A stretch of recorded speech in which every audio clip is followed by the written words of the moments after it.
So, welcome students. In the last lecture we had covered the part how many forces will act on some segment in some you can say some process, and actually we were doing momentum balance. Now in this lecture I will explain those stresses and forces in more detail, so that there is no confusion when you are solving numerical problems. So first of all, I would like to explain how to draw 3D coordinates, or you can say coordinate system. We will be using here right hand coordinate system, and it is like this. It is very important to know this system, and this will be x, y and z, and you can remember is this way that in your 2D system you are very much comfortable with this type of coordinate. So the same coordinate is here also. You have just made it this way, and the z axis will coming forward, upward towards this page. So this way you can tilt this system and you will get this. So it is very easy to draw this. And one more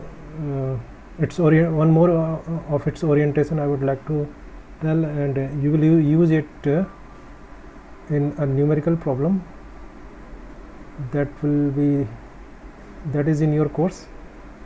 It is like this: a slab. You will take slab in that problem.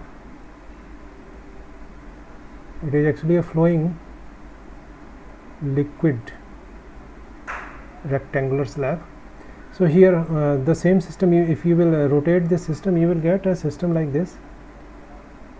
This will be x, and this will be y, and this is z. So always remember these systems. This system is nothing but you have just rotated it. Okay, now when this 3D system is clear to you, I would like to go forward in the discussion. That is important. Now, okay, in the last lecture I told you momentum, flux, and these were of three kinds: number pressure, number 2 viscous stress, number 3 bulk momentum flux, you can say. So all these are actually force per unit area, you can say. First I will discuss in this lecture force, pressure. The concept I had told you already in the last lecture, what is pressure and how it comes. So here I am taking bulk of a liquid and or a gas, and there I am drawing this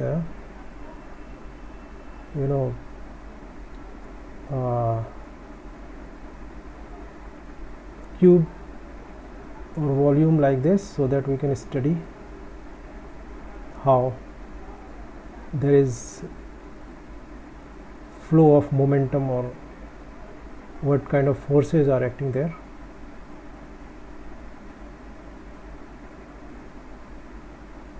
It is this way, and now I will draw here the coordinate system, and that is very important: x, y and z.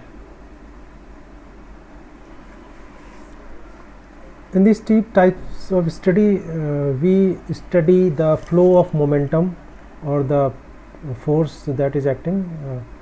We study these things on various faces. So you can here see that this face and this face and these two faces are similar, and they are perpendicular to x-axis. Perpendicular to x-axis, these two faces, and here this face that you see, this face, and the face that is opposite to it, this face, this is actually perpendicular to y, and the remaining face, that is this face, or you can hatch, and the same face at the bottom, and this face is perpendicular to z-axis. So these faces will be defined this way: perpendicular to x-axis, perpendicular to y-axis, perpendicular to z-axis, and besides these faces there is no other face. So all the things that will enter or leave this system will be there only through these faces. So first here in this I would like to make a table so that we can easily note the things.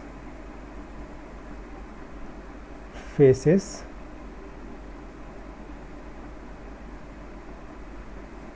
number 1, so this way you can draw lines. So face, and 3 types of faces are there: perpendicular to x-axis, perpendicular to y-axis, and perpendicular to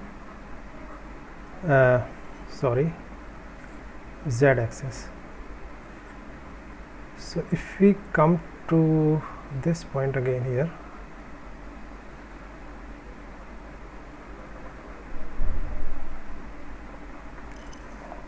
so our discussion about orientation of faces is done, and now we come to the direction of forces that will act on a face.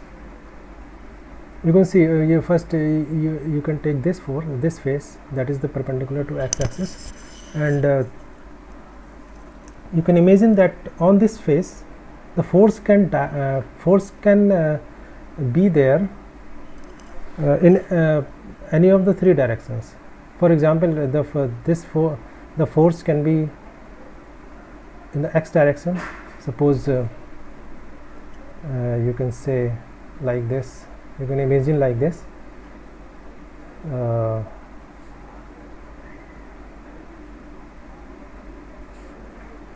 you can imagine it like this.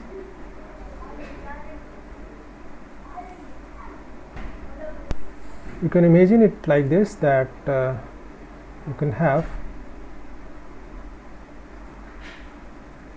or you can imagine a slab like this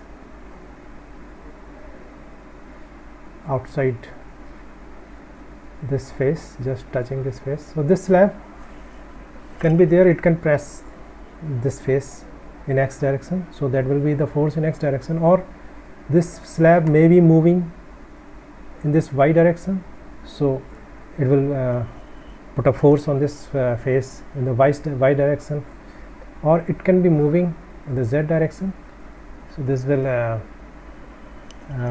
put a force in the z direction, or it may be moving in some arbitrary direction like this, so it will be putting a force on the face that will have all the 3 components x, y, z. So okay, now when we have understood that how the force will act in this, we can now take kind of forces one by one. So at the start I was saying that I will take this force P. So if you come to if you come to this face that is perpendicular to x, here you can imagine that the pressure force will be there only in the perpendicular direction, because for pressure always acts only in the direction perpendicular to the face.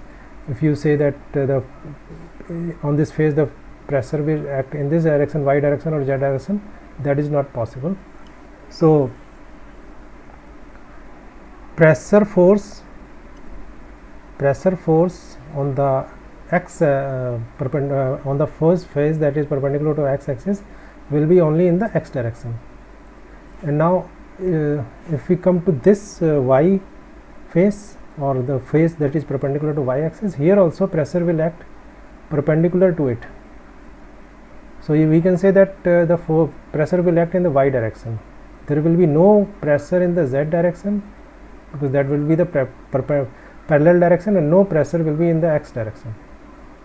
I am making cross. So, and the same thing is true with this face that is the perpendicular to the z axis. Here the pressure will act in the z direction because it is perpendicular, and it will not act in the y direction, and it will not act in the x direction.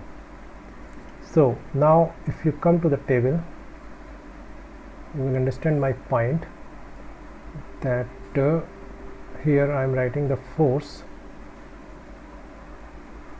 okay, and I told you the force can be in three directions. It can be in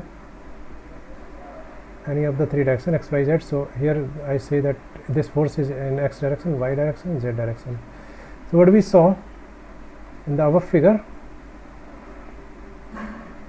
this on x face, the pressure was there was only this force, only in this direction the pressure was, and here it was 0, here it was 0. So I am not writing that. And now we come to the face that is perpendicular to y axis, that is this green color. Here we see that the force will be in y direction only, so I write the force component only here in y direction. Here it is 0, it is 0. Same way it is true, that is the